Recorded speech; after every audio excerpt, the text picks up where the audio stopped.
Somos estudiantes de la Universidad Andina del Cusco pertenecientes a la Escuela Profesional de Ingeniería Ambiental. El día de hoy hablaremos sobre la corrección de cárcavas y caminos. ¿Qué es una cárcava? Una cárcava es una zanja producida por la socavación constante de un terreno debido a la concentración de aguas incontroladas de los escurrimientos superficiales. El agua que corre por la cárcava trae consigo gran cantidad de partículas del suelo, que estas son productos de la erosión. Cuando las cárcavas crecen y no se pueden cruzar por los implementos agrícolas, es cuando estas secciones transversales están sometidas a procesos de crecimiento laterales hacia los taludes de márgenes izquierda y derecha de la cárcava. En la parte alta es cuando es necesario realizar obras y prácticas para su control. Crecimientos laterales en la parte alta y el lecho de la cárcava se deben a que el agua, a medida que va descendiendo por la ladera y debido de las irregularidades en el terreno, se va concentrando en la parte alta, originando su crecimiento. Con un volumen de agua mayor y una velocidad de flujo que va en aumento, la sección transversal de la cárcava se va agrandando debido a una erosión remotante en los taludes y en la parte alta, y el crecimiento vertical es producto de la capacidad de remoción, transporte y socavación del flujo superficial. Causas de la formación de las cárcavas. La causa principal de la formación de cárcavas es el uso inadecuado de las tierras, combinado con el efecto del microrrelieve que causa concentración de aguas en áreas desprotegidas, donde podemos mencionar los siguientes. 1. Planificación inadecuada de caminos, ausencia de drenajes y alcantarillas. 2. Sobrepastoreo y pasos de ganado cuando ha desaparecido la cubierta vegetal. 3. Vegetación de grandes caudales de agua provocado por prácticas de labranza deficientes. Clasificación de las cárcavas. Las cárcavas se pueden catalogar según su continuidad a lo largo de una pendiente, por su forma de sección transversal y por su profundidad y área de drenaje, en donde una cárcava continua es el sistema interconectado de cárcavas, alimentando una cárcava principal a partir de cárcavas secundarias. Por lo general, este tipo de cárcava suele crecer en profundidad y área de drenaje. En cambio, una cárcava no continua o discontinua es provocado por la remoción de terrenos o por la acumulación de fluidos en una ladera. Cabe resaltar que esta cárcava está aislada de las otras y tienden a desaparecer. Otra forma de catalogar a las cárcavas es según su sección transversal, en donde tenemos tres, que es en forma de U, en forma de V y en forma trapezoidal. En forma de U, el suelo superficial y el subsuelo tienen la misma resistencia a la erosión. En cambio, en forma de V, el suelo superficial es menor en resistencia que el subsuelo. Y por último, en la forma trapezoidal, el subsuelo tiene muy buena resistencia a la erosión. Así también se puede catalogar las cárcavas por su profundidad y área de drenaje, en donde se catalogan como mediano, pequeño y grande. El pequeño tiene una profundidad menor a 1 metro y su área de drenaje es menor a 2 hectáreas. El mediano tiene una profundidad de 1 a 5 metros y su área de drenaje es de 2 a 20 hectáreas. Y por último, el más grande tiene una profundidad de mayor a 5 metros y su área de drenaje es mayor a 20 hectáreas. Daños ocasionados por las cárcavas. Las cárcavas ocasionan un serio problema. Cuanto más numerosas y profundas sean, llegan a inutilizar grandes áreas de terreno para el cultivo o terreno dedicado al pastoreo. Algunos daños causados por las cárcavas son el arrastre de suelo fértil, el depósito de suelo infértil sobre suelo fértil. Aumentan el peligro para los ganados, ya que estos suelen caminar a las orillas de las cárcavas y resbalan. Otra característica muy importante de los daños causados es que reducen el área útil y esto reduce la productividad y el valor de la tierra. Corrección de las cárcavas. Se define así al conjunto de actuaciones que son dirigidas a frenar el crecimiento de la cárcava y con el tiempo rellenarla y restaurarla. Así sustituimos una cárcava por una zona de escorrentía donde el agua fluye de manera controlada. El control de cárcavas es una tarea ardua y costosa. Volver a la posición de equilibrio requiere de un gran esfuerzo. Además, hay que tener en cuenta que la cárcava es el producto de la degradación de la cuenca o de un manejo hidrológico deficiente. Por ello, es necesario estudiar las causas de las cárcavas para que las tareas de control sean efectivas. Los objetivos del control de cárcavas son los siguientes: controlar los escurrimientos superficiales, corregir la pendiente del cauce, disminuir la producción de sedimentos, mejorar la calidad del agua escurrida, conservar la humedad en las laderas, estabilizar los taludes, propiciar el desarrollo de cobertura vegetal, aumentar la infiltración y recarga de acuíferos, captar el agua y mejorar el acondicionamiento hidráulico de los ríos.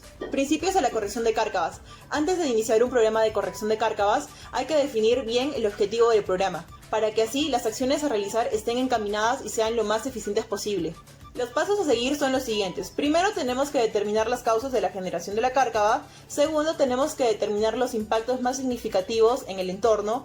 Tercero, tenemos que diseñar y adoptar medidas proporcionales a los impactos o perturbaciones a corregir. Cuarto, tenemos que restaurar un balance hidráulico a las nuevas condiciones. Esto puede ser reduciendo o controlando el caudal al volumen aceptado. Quinto, tenemos que proteger la zona donde vayan a aplicarse las medidas de recuperación y control.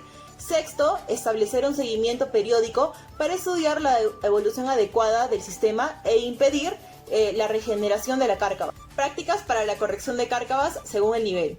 Tenemos dos niveles, uno de ellos es el nivel de ladera y el otro es el nivel de cárcavas. A nivel de ladera o área de drenaje, en muchos casos es suficiente cuando en conjunto a prácticas de conservación se controle el escurrimiento superficial. Todo esto para evitar, reducir o controlar el escurrimiento superficial y aumentar la infiltración de agua en el suelo. Estas actividades son las siguientes: promover la repoblación de pastos o bosques con especies nativas, el buen manejo de los pastos y bosques, zanjas de infiltración, terrazas de absorción y surcos de contorno. Por otro lado, tenemos a nivel de cárcavas. Si pese a haber realizado todas las anteriores actividades mencionadas, sigue habiendo un escurrimiento en la cárcava o la ladera tiene un sistema de cárcavas continuos sin área de drenaje, se puede proceder a lo siguiente. Primero, suavizar taludes.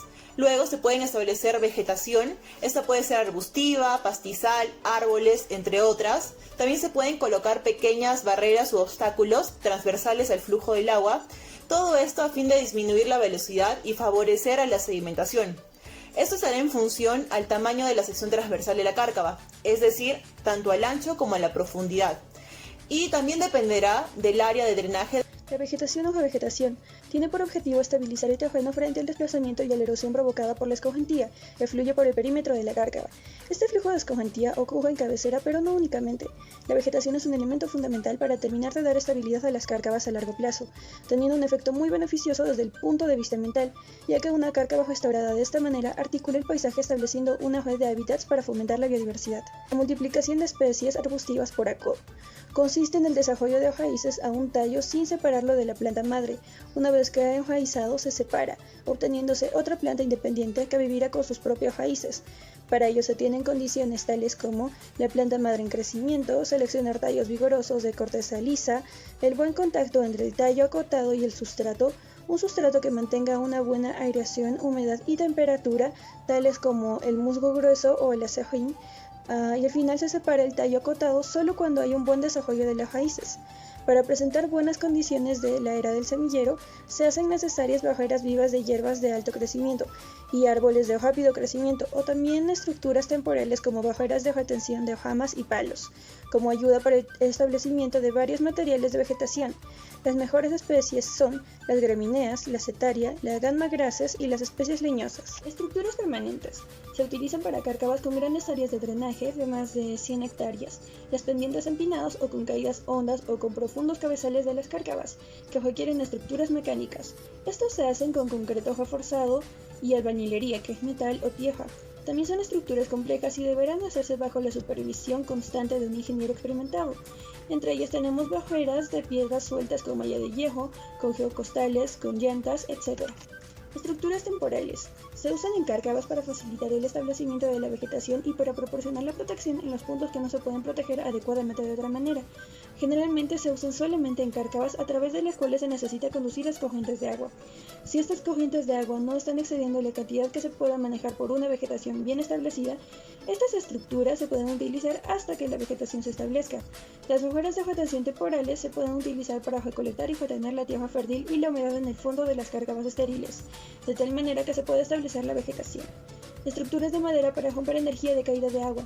Son necesarias en donde hay una caída violenta de altura en una cárcava, como en el cabezal de la cárcava. Sin embargo, estas estructuras son estables solamente en un máximo de 10 metros de caída.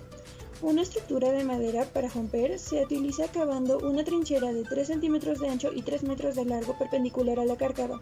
Las bajoras de retención de ramas y palos se usan para estabilizar la longitud de una cárcava de pequeña área de drenaje. La altura máxima no debe exceder los 60 centímetros y se debe empotrar por lo menos 50 centímetros dentro de los lados y 15 centímetros debajo del nivel de la cárcava. Estas estructuras deberán ser revisadas después de cada lluvia fuerte por cualquier reparación hasta que los árboles y las hierbas se hayan establecido bien. Mejoras de retención de piedras sueltas. Se utilizan en cárcavas con pendientes moderadas que son menores al 15% y que tengan áreas de drenaje de tamaño pequeño o moderado, en donde se encuentran disponibles piedras en abundancia.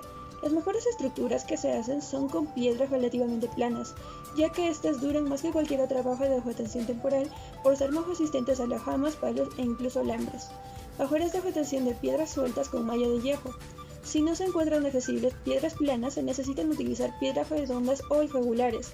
En ese caso será mejor sujetar con un alambre.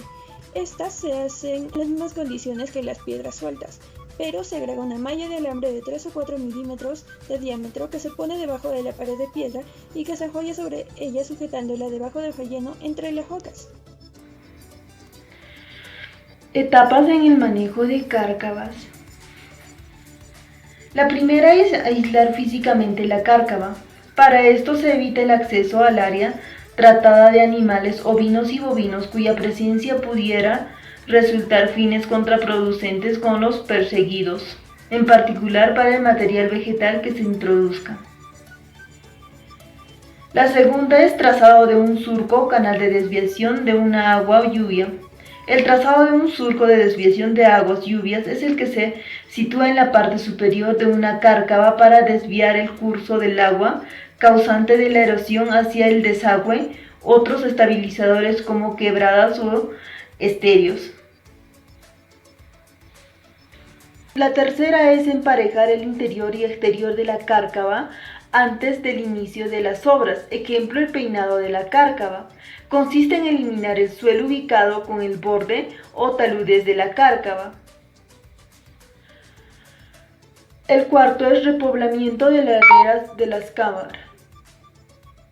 Es una medida importante para evitar que las cárcavas sigan desarrollándose en su borde. Consiste en sembrar algunos forrajes perennes, plantar arbustos y árboles que desarrollen un sistema denso de raíces favorentes el crecimiento de vegetales herbácea y arbustiva propia del lugar. La quinta es repoblar con vegetación nativa de la zona tanto dentro como fuera de la cárcava. Lo recomendable es utilizar especies de crecimiento rápido como sistemas radiculares fasciculares y no de crecimientos pivotantes. La sexta es construcción de barreras físicas al interior de la cárcava. Para esto, la estabilización de la cárcava puede lograrse alrededor con la construcción de la barrera física, sea estos disque de piedras o de maderas tipo lampazos.